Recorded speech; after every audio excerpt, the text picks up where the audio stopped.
Oui, allô, j'écoute. Clément, je ne comprends rien à la perte de poids. Est-ce que tu peux répondre à mes questions? Bienvenue dans SOS Perte de poids. Je réponds à toutes vos questions en moins d'une minute.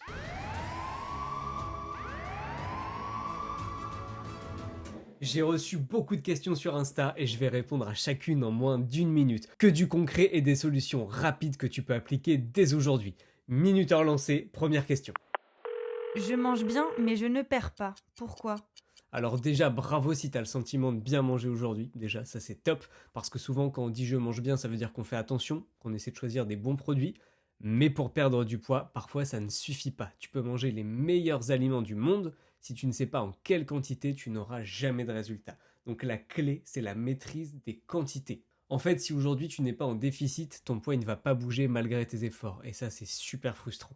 Le problème, il peut venir soit parce que tu manges des portions trop grandes, soit parce que tu fais des extras le week-end, soit parce que tu as des craquages, soit parce que tu as des grignotages, soit parce que tu fais des collations qui sont certes saines, mais qui sont trop caloriques. En fait, c'est très simple, il faut que tu manges soit moins, soit que tu manges mieux. Et pour ça, je te recommande deux actions hyper simples. L'action numéro 1, c'est pendant 3 jours de noter tout ce que tu manges. Comme ça te permet de remettre de la conscience sur ta manière de t'alimenter et ça te permet de sortir du mode pilote automatique. Et comme ça, tu vas voir plus facilement là où ça dérape. L'action numéro 2, si tu as l'impression de ne pas faire spécialement d'écart, ni la semaine, ni le week-end, ni de craquage, ni de grignotage, ça va être de réduire de 20% certains aliments, par exemple le fromage, le pain, les féculents, et tu vois ce qui se passe.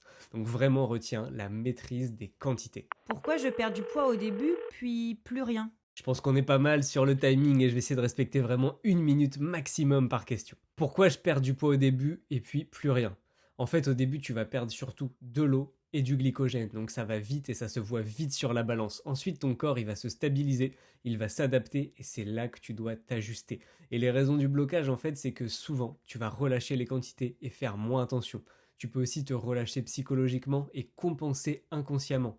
Parfois, tu bouges moins que tu le penses, ou alors ton déficit, c'est plus un déficit et tu as besoin de réajuster. La solution, elle est très simple, c'est vraiment de recalibrer. Reprends 3-4 jours de suivi précis, pourquoi pas en comptant tes calories, sur une toute petite période, pas besoin de faire ça longtemps, ou même en pesant, comme ça tu peux recalibrer et voir là où ça dérape. En deux, tu peux remettre plus de mouvement, bouge plus, marche plus, fais plus de sport, ça va te permettre d'avoir une meilleure dépense et donc de bien rebooster ton métabolisme aussi. Et puis aussi, tu peux réduire légèrement tes portions. Comme on disait au début, la maîtrise des quantités est super importante. La stagnation, elle est complètement normale dans un processus de perte de poids. Ce qu'il faut, c'est trouver les bons ajustements pour continuer de progresser. Est-ce que je dois arrêter les féculents pour perdre du poids? Alors surtout pas, les féculents ne font pas grossir. Je répète, les féculents ne font pas grossir. En fait, ils sont même la source principale d'énergie de ton corps. Pour faire simple, les féculents, ils vont t'aider à avoir de l'énergie, éviter les fringales, mieux contrôler le sucre et surtout tenir ta perte de poids sur la durée. Parce que c'est génial de perdre du poids, mais si tu le tiens pas, ça sert à rien. Et supprimer les féculents, c'est vraiment, vraiment une erreur et tu peux être sûr que soit tu ne vas pas tenir dans le temps, donc tu vas perdre beaucoup d'un coup, puis tu vas tout reprendre derrière, parfois même plus, ou alors tu vas perdre au début et ensuite être complètement bloqué et avoir du mal à relancer ton métabolisme et avoir du mal à relancer ta perte de poids. Par contre, les féculents n'en mangent pas trop, car là oui, ça peut faire grossir. Donc on revient à la première question, maîtriser les quantités. Quel sport et combien de fois pour voir des résultats? Alors déjà, marche un maximum. Plus tu bouges, plus tu perds. Ensuite, fais un sport que tu aimes, parce que tu vas le tenir plus longtemps dans la durée. Ça ne sert à rien de faire un truc à fond 3 semaines ou un mois et de tout abandonner derrière.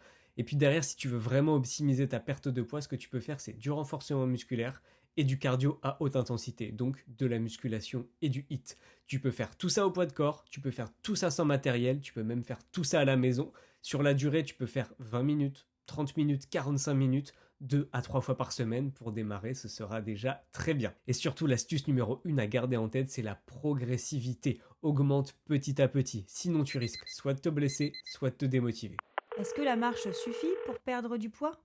Alors oui et non. Oui si tu marches beaucoup et que ton alimentation est bonne.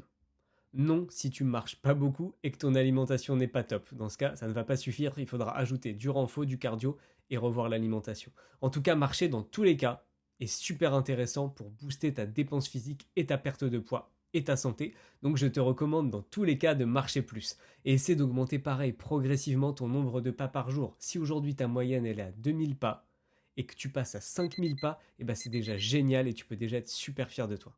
Comment rester motivé quand la balance ne bouge pas? Alors ça, c'est vraiment une super question et qui peut vraiment faire toute la différence entre celles qui atteignent leurs objectifs et celles qui n'y arrivent pas. Déjà, la balance, c'est juste un chiffre, c'est juste un indicateur parmi d'autres et ce n'est surtout pas la seule chose à regarder parce qu'il y a d'autres indicateurs, d'autres choses qui vont t'aider à dire si tu es sur la bonne voie ou pas. Tu peux mesurer tes centimètres, tes mesures, ton tour de cuisse, ton tour de taille, etc. Tu peux regarder comment tu te sens dans tes vêtements. Est-ce que dans ton jean préféré, tu sens que tu as pris, que tu as perdu? Regarde ton niveau d'énergie, regarde tes performances au sport, regarde les bonnes habitudes que tu prends. Et tout ça, c'est encore plus important que la balance et ça va te dire si tu es sur la bonne voie ou non. Et si tu vois que la balance stagne mais que tout le reste bouge, c'est que c'est bon signe et que tu es sur la bonne voie.